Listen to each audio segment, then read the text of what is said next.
ಸ್ನೇಹಿತರೆ ನಮಸ್ತೆ, ನೀವು ನೋಡ್ತಾ ಇದ್ದೀರಾ ಪ್ರತಿಧ್ವನಿ. ನಾನು ಭಾಸ್ಕರ್ ತೋಟಗೆರೆ. ಇರಾನ್ ಮತ್ತು ಇಸ್ರೇಲ್ ನಡುವೆ ನಡೀತಾ ಇರುವಂತಹ ಈ ಘನಘೋರ ಯುದ್ಧದಲ್ಲಿ ಯಾವಾಗ ಏನ್ ಬೇಕಂದ್ರೂ ನಡೆಯುವಂತಹ ಪರಿಸ್ಥಿತಿ ಇದೀಗ ಉದ್ವಿಗ್ನ ಪರಿಸ್ಥಿತಿ ನಿರ್ಮಾಣ ಆಗಿರುವಂಥದ್ದು. ಯಾವಾಗಿಂದ ಈ ಯುದ್ಧದ ಸ್ಥಿತಿ, ಈ ಒಂದು ಪರಿಸ್ಥಿತಿ ಈ ಮಟ್ಟಿಗೆ ಭಯಾನಕ ಭೀಕರ ಸ್ಥಿತಿ ತಲುಪುತ್ತಾ ಇದೆ ಅನ್ನೋದನ್ನ ನೋಡೋದಾದ್ರೆ, ನಿನ್ನೆ ನಡೆದಿರುವಂತಹ ಅಮೆರಿಕದ ಅಧ್ಯಕ್ಷರಾದಂತಹ ಡೊನಾಲ್ಡ್ ಟ್ರಂಪ್ ಅವರು ನಡೆಸಿರುವಂತಹ ತನ್ನ ಸೇನೆಯೊಂದಿಗೆ ನಡೆಸಿರುವಂತಹ ಸಭೆಯಲ್ಲಿ ಮಹತ್ವದ ತೀರ್ಮಾನವನ್ನು ಕೈಗೊಂಡಿರುವಂಥದ್ದು. ಇರಾನ್ ಮೇಲೆ ಯಾವುದೇ ಕ್ಷಣದಲ್ಲಿ ಯುದ್ಧದ ಭೀತಿ, ಅಂದ್ರೆ ಅಮೆರಿಕ ಯಾವುದೇ ಕ್ಷಣದಲ್ಲಿ ಇರಾನ್ ಮೇಲೆ ಯುದ್ಧ ಮಾಡುವಂತ ಒಂದು ಮಹತ್ವದ ತೀರ್ಮಾನವನ್ನ ಇದೀಗ ಕೈಗೊಂಡಿರುವಂಥದ್ದು. ಅಮೆರಿಕದ ಸೇನೆ ಕಾಯ್ತಾ ಇರುವಂಥದ್ದು ಒಂದೇ ಒಂದು ಮಾತಿಗೆ, ಯಾವಾಗ ಟ್ರಂಪ್ ಓಕೆ ಅಷ್ಟು ಅಂತ ಹೇಳ್ತಾರೆ ಅನ್ನೋದಕ್ಕೋಸ್ಕರ.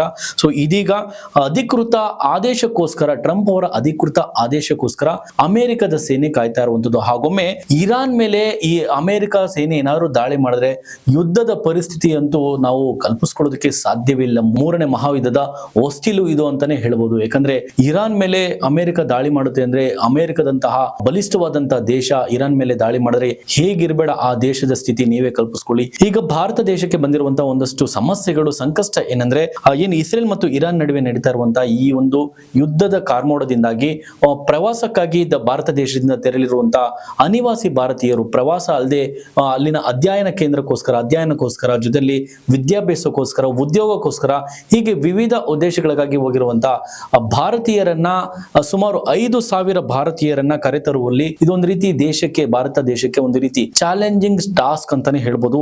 ಇದೀಗ ಇಸ್ರೇಲ್ ಮತ್ತು ಇರಾನ್ ನಡುವೆ ಈ ರೀತಿಯ ಯುದ್ಧದ ಕಾರ್ಮೋಡ, ಉದ್ವಿಗ್ನ ಪರಿಸ್ಥಿತಿ ನಿರ್ಮಾಣ ಆಗಿರೋದು.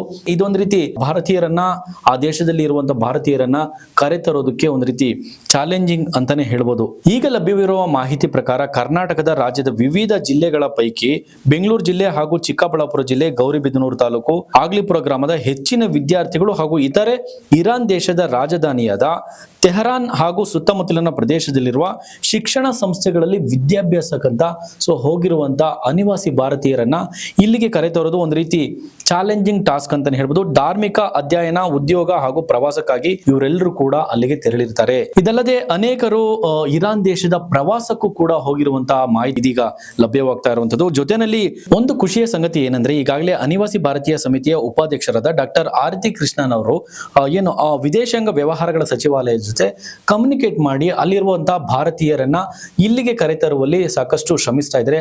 ಆ ಪೈಕಿ ಸಾಕಷ್ಟು ಭಾರತೀಯರು ಕೂಡ ಈಗಾಗಲೇ ನಮ್ಮ ದೇಶವನ್ನ ತಲುಪಿರುವಂತದ್ದು. ಈಗ ಲೇಟೆಸ್ಟ್ ವರದಿ ಏನಂದ್ರೆ, ಇಸ್ರೇಲ್ನಿಂದ ಅಧ್ಯಯನಕ್ಕೆ ತೆರಳಿದಂತ ಸುಮಾರು 15 ಜನರ ತಂಡ ಇದೀಗ ನಮ್ಮ ಭಾರತ ದೇಶಕ್ಕೆ ವಾಪಸ್ ಆಗಿರುವಂತದ್ದು.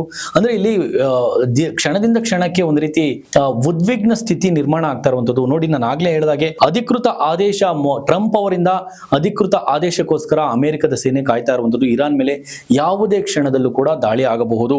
ನಿಮ್ಗೆ ಇನ್ನೊಂದು ಇಲ್ಲಿ ಮುಖ್ಯವಾದ ಅಂಶ ಏನಂದ್ರೆ, ಇರಾನ್ ಯಾವ ಪರಿ ದಾಳಿ ಮಾಡ್ತಾ ಇದೆ ಅಂದ್ರೆ, ಅಲ್ಲಿರುವಂತಹ ದೊಡ್ಡ ದೊಡ್ಡ ಕಟ್ಟಡಗಳನ್ನ ಗುರಿಯಾಗಿರಿಸಿಕೊಂಡು ದೊಡ್ಡ ಮಿಸೈಲ್ ಮೂಲಕ ದಾಳಿಯನ್ನ ಮಾಡ್ತಾ ಇರುವಂತದ್ದು. ಗಗನಚುಂಬಿ ಕಟ್ಟಡಗಳು ಇದೀಗ ಇಸ್ರೇಲ್ ನಲ್ಲಿ ನೆಲಕ್ಕೆ ಹುರುಳ್ತಾ ಇರುವಂತದ್ದು. ಇದೊಂದು ರೀತಿ ಭಯಾನಕ ದಾಳಿ ಅಂತಾನೆ ಹೇಳ್ಬೋದು. ಜೊತೆಯಲ್ಲಿ ಏನು ಇಸ್ರೇಲ್ ಕೂಡ ಕೈಕಟ್ಟಿ ಕುಳಿತಿಲ್ಲ. ಇಸ್ರೇಲ್ ನ ಸಾಮರ್ಥ್ಯ ಕೂಡ ಈಗಾಗಲೇ ಇಡೀ ವಿಶ್ವವೇ ನೋಡ್ತಾ ಇರುವಂತದ್ದು. ಇಸ್ರೇಲ್ ಕೂಡ ಇರಾನ್ ನ ಅಣುಸ್ಥಾವರ ಮೇಲೆ, ಅಣು ಕೇಂದ್ರದ ಮೇಲೆ ಗುರಿಯಾಗಿರಿಸಿಕೊಂಡು ದಾಳಿಗೆ ಇದೀಗ ಮುಂದಾಗ್ತಾ ಇರುವಂತದ್ದು. ಒಟ್ಟಾರೆ ಕ್ಷಣದಿಂದ ಕ್ಷಣಕ್ಕೆ ಇರಾನ್ ಮತ್ತು ಇಸ್ರೇಲ್ ನಡುವೆ ಯುದ್ಧದ ಭೀತಿ, ಯುದ್ಧದ ಕಾರ್ಮೋಡ ಜಾಸ್ತಿ ಆಗ್ತಾ ಇರುವಂತದ್ದು. ಅಮೆರಿಕ ಯಾವುದೇ ಕ್ಷಣದಲ್ಲೂ ಇರಾನ್ ಮೇಲೆ ದಾಳಿ ಮಾಡುವಂತಹ ಎಲ್ಲ ಲಕ್ಷಣಗಳು ಕಂಡು ಬರ್ತಾ ಇರುವಂತದ್ದು. ಇಲ್ಲಿ ಒಂದು ಖುಷಿಯ ಸಂಗತಿ ಏನಂದ್ರೆ, ನಮ್ಮ ಭಾರತೀಯರು ಅಂದ್ರೆ ಅನಿವಾಸಿ ಭಾರತೀಯರು ಇರಾನ್ ಮತ್ತು ಇಸ್ರೇಲ್ ನಡುವೆ, ಇಸ್ರೇಲ್ ನಲ್ಲಿ ಇರ್ತಕ್ಕಂಥ ಅನಿವಾಸಿ ಭಾರತೀಯರನ್ನ ಇಲ್ಲಿಗೆ ಕರೆತರುವಲ್ಲಿ ಅನಿವಾಸಿ ಭಾರತೀಯ ಸಮಿತಿ ಉಪಾಧ್ಯಕ್ಷರಾದ ಡಾಕ್ಟರ್ ಆರತಿ ಕೃಷ್ಣನ್ ಅವರು ಕೂಡ ಸಾಕಷ್ಟು ಅಲ್ಲಿನ ವಿದೇಶಾಂಗ ವ್ಯವಹಾರಗಳ ಸಚಿವಾಲಯಗಳ ಜೊತೆ ಕಮ್ಯುನಿಕೇಟ್ ಮಾಡಿ ಅವರನ್ನ ಕರೆತರುವಲ್ಲಿ ಯಶಸ್ವಿ ಆಗ್ತಾ ಇರುವಂತದ್ದು ಒಂದು ಖುಷಿಯ ಸಂಗತಿ ಅಂತಾನೆ ಹೇಳ್ಬೋದು. ಒಟ್ಟಾರೆ ಯಾವುದೇ ದೇಶಕ್ಕೂ ಕೂಡ, ಯಾರೇ ಆಗ್ಲಿ ಯಾವುದೇ ದೇಶಕ್ಕೂ ಇದು ಯುದ್ಧದ ಈ ಒಂದು ಅಂದ್ರೆ ಯಾವುದೇ ಕ್ಷಣದಲ್ಲೂ ಕೂಡ ಪರಮಾಣುವನ್ನ ಪ್ರಯೋಗ ಮಾಡುವಂತಹ ಯುದ್ಧದ ಭೀತಿ ಇದೀಗ ನಿರ್ಮಾಣವಾಗಿರುವಂತದ್ದು ಯಾವ ದೇಶಕ್ಕೂ ಕೂಡ ಒಳ್ಳೆಯದಲ್ಲ ಅಂತಾನೆ ಹೇಳ್ಬೋದು. ನಿಮ್ಮ ಅನಿಸಿಕೆಯನ್ನು ಕಮೆಂಟ್ ಮಾಡಿ. ಧನ್ಯವಾದಗಳು.